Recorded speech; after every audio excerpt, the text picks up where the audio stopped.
Hello po. Hello po sa inyong lahat. Good morning po. Ngayon po ay 9 ng Mayo 2025 at ang oras po dito sa Los Angeles, California ay alas 6:28 ng umaga. At araw po ngayon ng Biyernes at nais ko po mag-vlog mga kababayan, mga minamahal. Patungkol po dito sa kay Ombudsman Samuel Martires. Opo. Ang title ko po ngayon ay Ombudsman Samuel Martires Sumusobra na. Opo, yan po ang title ko ngayon. Ombudsman Samuel Martires Sumusobra na. Ay sa iba ay ang title nila o ang talakay nila ay weird si Martires. Ay ayan na nga at dapat natin na talakayan yan, kaya naisipan ko na magbigay ako ng kaunting kuro-kuro o opinion patungkol nga dito kay Ombudsman Samuel Martires. Pero ang alam ko, marami na akong topic dito na italakay sa kanya. Opo. Pero ngayon ay sumobra na po dahil nga ginamit niya yung mga salita o reklamo ni Amy Marcos, ginamit niya para obligahin o pasagutin ang DOJ at saka DLIG o ang kapulisan sa inaakala ni Amy na kidnapping yung paghuli o pagdala sa dahig ni Rodrigo Roa Duterte. Dinala doon at ang sabi nila ay yun ang opinion lang naman ni Amy Marcos na kidnapping daw at hindi raw sumunod sa Rome Statute. Ayun hindi ba? Pero siya lang ang nagsasabi niyan. Ngayon ay bakit pinaburan ngayon ni Ombudsman Samuel Martires na sa pagkaintindi ko para siyang judge na mag-submit kayo ng parang counter affidavit o sagutin nyo yung reklamo ni Amy. Yung ang sinabi po ng ombudsman natin na sa palagay ko hindi yun ang hindi naman sa judge Remember, ang ombudsman po ay special prosecutor po yan. Special prosecutor po yan na kinupya natin sa ibang bansa. Usually sa Sweden ata yan na kung saan yung ordinary prosecutor nahihirapan i-prosecute ang mga taong gobyerno. Ngayon, nag-create sila ng special prosecutor. Yung ombudsman may additional power. Ang additional power niyan ay to investigate on its own. At saka, yung isuspindi ng mahaba-habang panahon. Aywan ko kung 6 months ata yan Pwede rin isuspindi ang isang taong gobyerno. Ang magsuspindi sa kanya ay yung mga kasamahan niya o yung boss niya dahil sa ethics. Pero hindi naman tatagal. Ang alam ko ganun. Pero itong ombudsman pwede 6 months ata. Ngayon ay bakit ito ngayon si Martires wala pang investigasyon ay gusto niyang mag-submit ng siguro counter affidavit yan ang DLIG at saka ang DOJ sa kanya. Ay hindi naman sa judge. Hindi ba? Hindi naman sa judge. Ngayon, kung talagang kumbinsido po siya na talagang may kidnapping, talagang totoo na may kidnapping talaga, adi yun ang ilaban niya. Hindi ba? Iharap na niya sa Sandigan Bayan kasi nga ang Sandigan Bayan ay special court din yan para sa airing public officials and its cohort. Kahit na civilian ka, pwede ka kasuhan ka dun.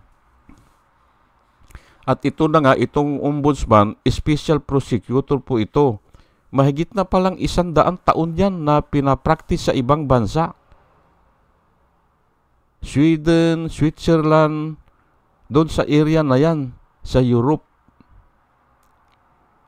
Kaya nga po halos walang korupsyon doon sa kanila kasi nga ay nagpapangsyon ang ombudsman doon, yung ombudsman nila.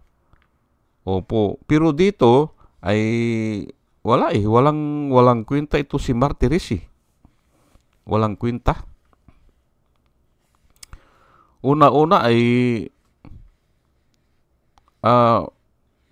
yung salin ni Duterte, ang sabi niya, pwede raw hindi makita o kung ayaw ipakita ng may-ari, ay may karapatan yung may-ari ng salin na hindi ipakita sa publiko.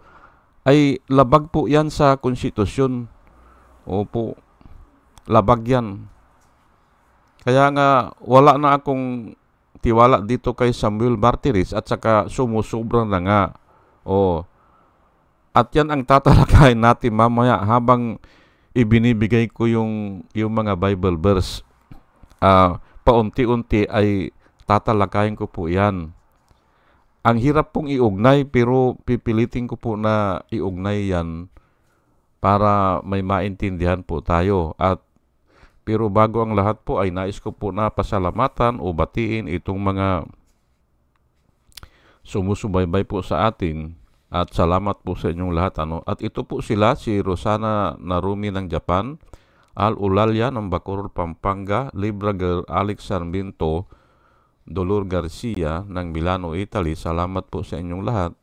Nana Antibi ng Bahrain, Will Utaib ng Laguna, Nelson Balyaran, Julia Magbanua ng Singapore, Andre Deliver, Arnold Pernan ng Cebu, Larry Narbais, Josialan Elenita Sklapler ng Germany, Ben Ponong, Liti Peralta ng Mamburao Occidental, Mindoro, Maribel Baligat Culio, Querticio, Jonah M., Rinaldo Abintino, Mel Herrera ng Ibaston, Illinois, Ernesto Aburki, Placer E. Duarte, Hiasmin San Juan, Roman Di Paz, Mary Grace Santos, Pacmando, John Cabrera, Luwin Sigako, Ike Maglasang, Linda Trasmonte, Linda Walton, Sasha Andigwid,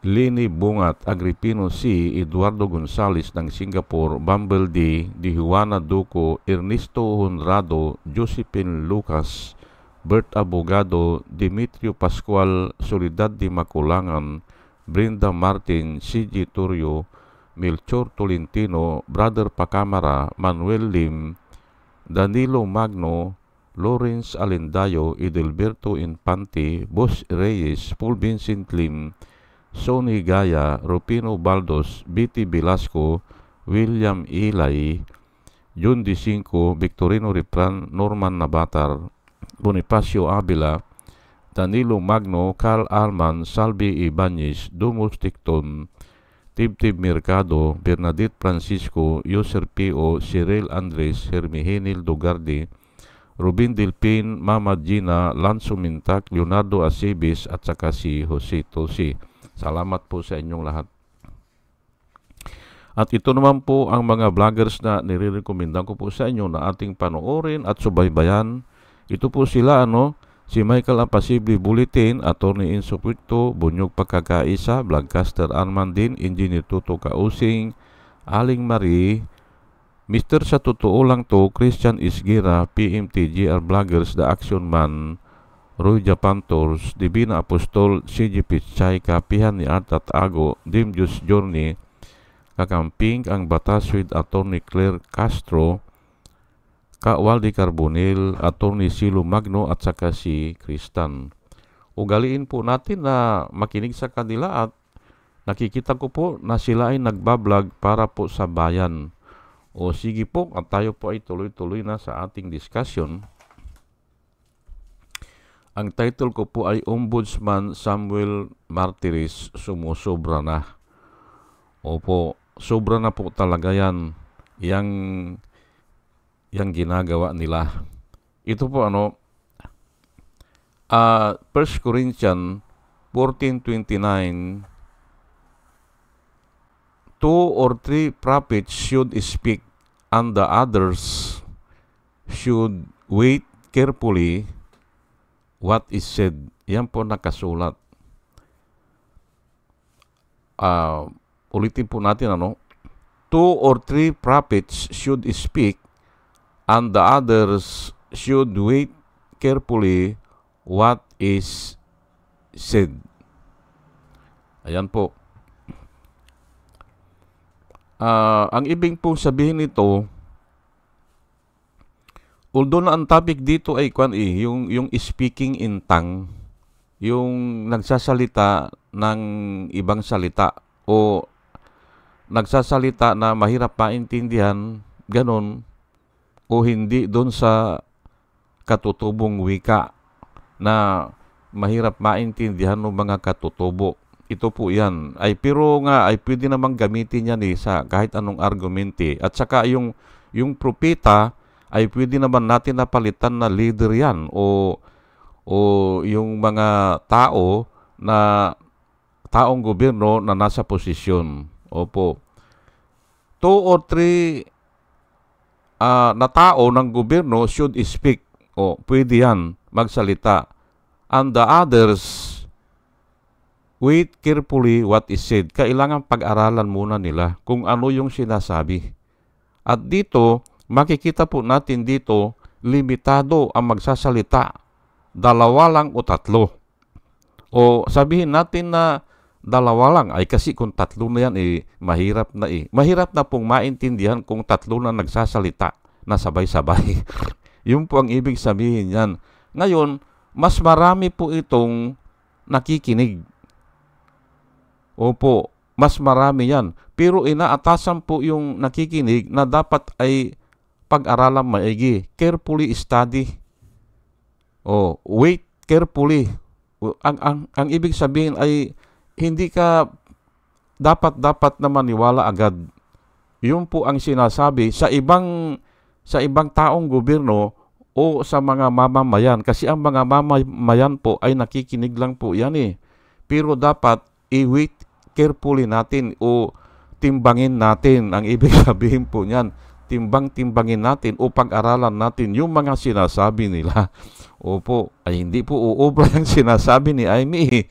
Opo, hindi po uubra At ito, matatalakay natin sa 1 Timothy 5:19. Do not entertain an accusation against an elder, except on the testimony of 2 or 3 witnesses. Yan po. Matagal na po ito. Matagal na pong sinulat ito. Naandun pa yan sa batas ni Moses o dun sa sinulat ni Moses o ibinigay na palatuntunan ng Diyos kay Moses. Ito ay nire-repeat lang dito. Pero dito elder of the church ito Pero pwede rin na taong gobyerno ito o mataas ang katungkulan. Ang nakasulat po dito ay do not entertain an accusation against an elder except on the testimony of 2 or 3 witnesses. Ayan po. Ang ibig sabihin yan, ito si Amy, salita ng kidnapping, ay sino ba nag-testify na kidnapping yan? Yan ang tanong ko dyan Sino ang haharap para patunayan na yung naganap ay kidnapping. Ay wala siyang witness eh. Hindi ba? Yun lang ang sinasabi niya. At ito naman si Martires ay hindi naman niya linya yan. Yang kidnapping na yan, ang linya po ng ombudsman, ang trabaho po ng ombudsman ay graft ang corruption ang tinitingnan nila. Oh, bakit niya titignan yung kidnapping na yan? Wala siyang alam dyan. At saka nga ito nga kailangan may mag-testify na 2 or 3 witnesses na talagang kinidnap yan. Itataya niya ang buhay niya. Oo, nakita ko na kinidnap yan. Patunayan niya ngayon, hindi ba? Ganun po yan. Pero kung opinion lang, ay kaya nga yun ang inuna ko eh. Kailangan yung mga salita ng tao ay pinag-aaralan natin. Yung timbang-timbangin natin. And the others should wait carefully. Yun nga, yung i-study, hindi ba? Yung mga salita ay hindi ay puro salita eh. At saka yung bang hindi sabay-sabay dapat nagsasalita. Opo, nagsasalita si Amy, magsasalita si Samuel Martires. Hindi pwede Pakinggan muna natin yung witness. Hindi ba? Ay kung walang witness nga, ayan nga nakasulat, do not entertain an accusation. Inaakusahan nila ang DLIJ at saka ang DOJ na mataas din ang katungkulan niyan. Leaders din yan eh. Inaakusahan nila na kidnapping daw yung naganap. Ay adi, maglagay sila ng 2 witness o 3 witness na talagang haharap dyan na ang pagkaintindi niya o talagang nakita niya o talagang handa siyang mamatay. Ganun po ang witness eh. Ang witness po sa unang mga Kristiyano, ang tawag nila dyan mga martyrs. Opo, yung witness, hindi nila tinatawag na witness yan. Ngayon na lang yan na tinatawag na witness. Ang tawag po dyan mga martyrs kasi nga handa silang mamatay kung ano man yung wini-witnessan nila. Opo, kahit patayin sila. Yun po mga martyrs po yan sa unang mga Kristiyano. Ay ngayon, ay kailangan may 2 o 3 witnesses para ang tao maniwala kay Amy na kinidnap. At saka nga pala yung halimbawa lang na abuse of authority ang ginamit o hindi sumunod dun sa batas. Yung pagka-aresto o yung pagdala kay Duterte doon sa dahig. Ipagpalagay na natin na lumabag sila sa batas. Ipagpalagay na natin Pero hindi naman linya yan eh. Hindi linya ni Kwan yan. Hindi linya ng ombudsman yan. At sinasabi ko nga, ang mga linya ng ombudsman ay yung graft ang corruption o plunder. Ayan po, plunder. Pero yung abuse of authority ay napakahirap po na patunayan yan. Sa katunayan nga, ay baka siya ang nag-abuse ng authority. Kaya nga ito si Ombudsman Samuel Martires. Kasi nga, nasa Constitution po, ay nasa Constitution po, ay hindi po namin na-discuss ito nung nag-aaral ako, 1976 sa Piatti. Nung tinatalakay po nung professor ko, Attorney Binyas sa Piatti, yung konstitusyon. 3 units po yan eh. Ngayon, hindi na talakayan na yung salin ay obligado pala na mag-submit ang mga taong gobyerno. Nasa konstitusyon pala yan. Ngayon ko lang pinag-aralan, ngayon ko lang binasa, noon pa pala yan, nakasulat na yan. Opo, pero nga hindi tinatalakay kasi nga hindi mahalaga eh. ay ngayon ay bakit sasabihin ni Samuel Martires na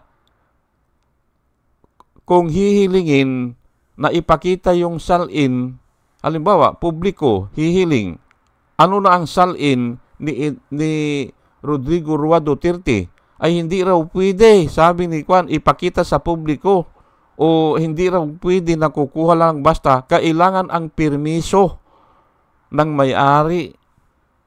Ay di, nagkukontradict po yan sa konstitusyon. Nasa konstitusyon po pala yan na ngayon ko lang alam na nahandun pala, nakasulat pala yan. O ay bakit lalabagin ni Martires? Kaya nga siya ang abuse of authority pa yan eh. At naniniwala po ako na kung wala na siya sa magre-retire na ata ito ng August o September eh. Pa-retire na ito eh. Malamang kakasuhan ito eh. Opo. Dahil doon sa sinabi niya. Pero hindi naman batas yun. Kasi hindi naman desisyon yun ng korte eh. Yun ay palagay lang niya, opinion lang niya. Na kung minsan dahil sa media, dahil sa ang mga tao ay mangmang, ang akala nila ay batas na yun. Hindi po. Yung opinion niya yun. Ang batas po, ang desisyon po ng korte ang nagiging batas. Lalo na kung kinukopya na o matagal ng desisyon at walang sumasalungat o hindi kini-question yung court decision. Yung po ang nagiging batas. Isa po yan sa pinanggagalingan ng batas. Ay ito naman si Ombudsman, hindi naman korte yan eh. O, kaya kukwestiyonin siya dyan. O, pero nga napalabas ng mga Duterte supporters noon, napalabas nila na yung desisyon ni Ombudsman na huwag ipakita ang salin ni Duterte, batas na yun. Kalokohan eh, hindi ba? Niloloko lang nila ang mga tao. Kasi nga, ang mga tao ay hindi nagre-research o hindi nagtsatsaga na pag-aralan ang mga bagay-bagay. Ganun po yan. Kaya, madali silang madala kung ano man yun ang nakikita nila sa print media o sa mga YouTube, social media, hindi ba? At lalo na ngayon, kung nagdeklara si Samuel Martires na ganun nga, pero palagay ko babalikan siya dyan. Babalikan siya. 1 Peter 5:3, nor as being lords over those entrusted to you, but being example to the flocks. Yan po ang nakasulat. Ang ibig pong sabihin nito, babasahin ko lang ulit, kung ikaw ay taong gobyerno at mataas ang iyong katungkulan, pwede rin kasi gamitin ito eh. Ay huwag kang aakto na parang ikaw ay Diyos. Huwag kang aakto. Opo, yan po ang sinasabi ni Peter. Nor, ibig sabihin no or not, as being lords over those entrusted to you. Pinagkatiwalaan siya na ombudsman siya, hindi ba? So, gawin niya nararapat niyang gawin. Hindi yung para na siyang Diyos, hindi ba? Ginagawa niyang batas yung opinion niya At diniscuss ko na dito, hindi po batas yun yung ginawa niya. Sinabi lang niya sa media na hindi pwede na ipakita ang salin ni Duterte. Ay, pero hindi naman lulusot si Duterte dyan Hindi Ipagpalagay na natin na hindi pinakita ni Duterte ang kanyang salin noong 2017. At ipinakita niya noong 2016. Ipagpalagay natin babalikan po yung 2016 Ilan ang kabuhayan niya? Ilan ang ari-arian niya? At ikukumpara ngayon. Ikukumpara kung sa ngayon pwede nang bulat-latin. Lalo na dyan sa impeachment ni Sara. Hindi ba? Baka pwede nang bulat-latin yan. Ay saan mo kinuha yan? Bakit milyon lang noon? Ngayon, bilyon na. Wala pong lusot. At hindi lang po yan. Yun ang sinasabi kong batas, Kaya nga po ang salin ay yung salin law ay talagang ginawa yan Ginawa yan para maiwasan po ang korupsyon. Opo, ginawa po yan. Ngayon yung purpose niyan, hindi po mawawala eh. Hindi mawawala para maiwasan ang korupsyon. Kahit na paano ang gawin ni Duterte, hindi mawawala yan. Yung purpose na yun. Yan po ang batas na napag-aralan ko. Na hindi mo pwedeng takasan yan. Kasi nga, kung kailan ka nag-submit, halimbawa 2010, nag-submit siya ng salin niya, hindi ba? 2010. Babalikan yung 2010 O, maliit lang na milyon ang mga pira niya o ang mga ari-arian niya. O ay ngayon ay 2025, hindi ba? O, ilang taon yan? 15 years. Titignan ngayon yan. Ganun po yan eh. Hindi siya lulusot. Ang akala lang ni Samuel Martires, lulusot si Duterte. O, hindi lulusot po. At ito nga, itong nangyayari ngayon, itong nangyayari, karma yan. Opo, nababayad siya ng ilan yun? Sa attorney niya, hindi ba? 150 million daw ata doon sa attorney niya per month. Oh, ay yan na po ang karma. Hindi ba? Oh, maliban doon sa batas, hindi sa lulusot, at ito nga, itong karma. Kasi nga, may nakasulat na the wealth of the wicked is stored up for the righteous. Ayan po, yung lahat ng kayamanan niya ay mapupunta doon sa mga righteous. Yun po ang nakasulat At naniniwala po ako sa Biblia. The wealth of the wicked, yun daw mga kayamanan ng wicked, ay ini-store up lang yan para doon sa mga righteous. Ay ganun nga siguro, hindi ba? Hindi rin niya mapakinabangan yan. Kasi ay, paano namang mapakinabangan po yan kung nakakulong siya, hindi ba? Oh, nakakulong po siya Hindi ba? Pati nga si Kibuloy na doon niya ata nilagak ang kanya mga ari-arian.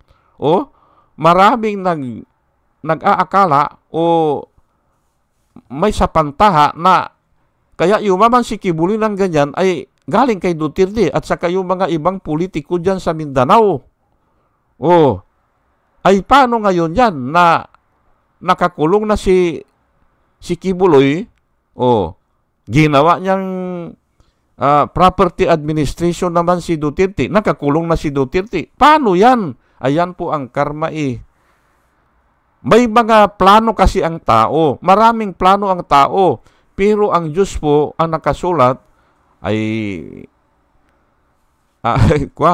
ang Diyos po ang nagde-decide. Opo, ang nakasulat po. Aywan ko kung tama yun, Maraming plano ang tao, pero ang Diyos po ang nagde-decide yan sa bandang huli. O, ayan po, balikan po natin. Ombudsman Samuel Martires, sumusobra na. Ayan po ang sinasabi ko. Sumusobra na talaga. Ginagamit yung kapangyarihan niya para ilibre si Duterte. Ayan po ililibre o kaya ay guluhin ang kaisipan ng mga tao. Paano mong sasabihin na kidnapping yan na wala ka namang experience dyan sa kidnapping na yan? At saka isa nga pala nakalimutan kong sabihin, ang DOJ at saka ang Philippine National Police o ang DLIJ umakto lang sa mandato nila. Umakto lang.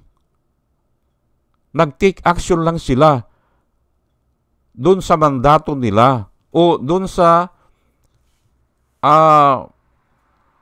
functions nila. Ginawa lang nila ang function nila. Paano mong kakasuhan yan? Hindi ba? Mali ito Mali ito si Amy Marcos at saka ito si Ombudsman Samuel Martires Umaakto lang sila dahil yun ang trabaho nila.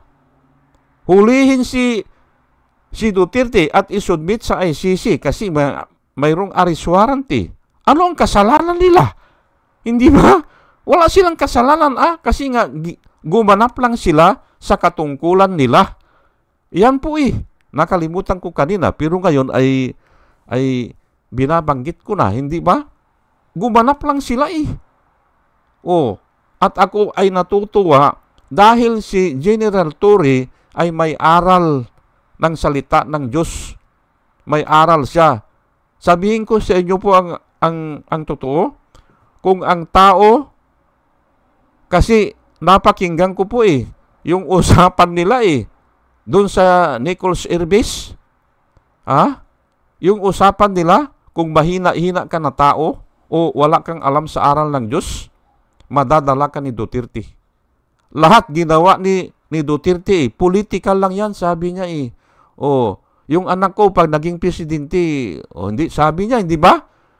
Kung mahina-hina lang po ang tao at walang aral ng Diyos, maaring madala. Kasi sanay si Duterte ganun, isasaywar ka niya, pero hindi po iba po ang mga salita iba ang ginagamit na salita ni General Torre. Pinag-aralan ko po yung mga salita niya, blanco si Kwan, nabablanko si Kwan si Duterte Kaya nga ganun, naipasakay siya. Hindi ba? Sumunod na siya, hindi ba? Ganun po Kahit napasabihin natin na tiwalag na si General Torre daw, ang balita ko, tiwalag na sa INC, iisa po ang aral ng Biblia Pag binabasa mo yan, nakakakuha ka o nakakapulot ka ng aral. Ayan po. At kaya nga ako, hindi ko naman kinakalaban yung mga INC kasi nangangaral din sila Opo, at pinupuri ko pa nga sila kung minsan. Kasi Biblia ang pag-uusapan, gustong-gusto ko Gusto ko na ang bawat relihiyon ay nangangaral.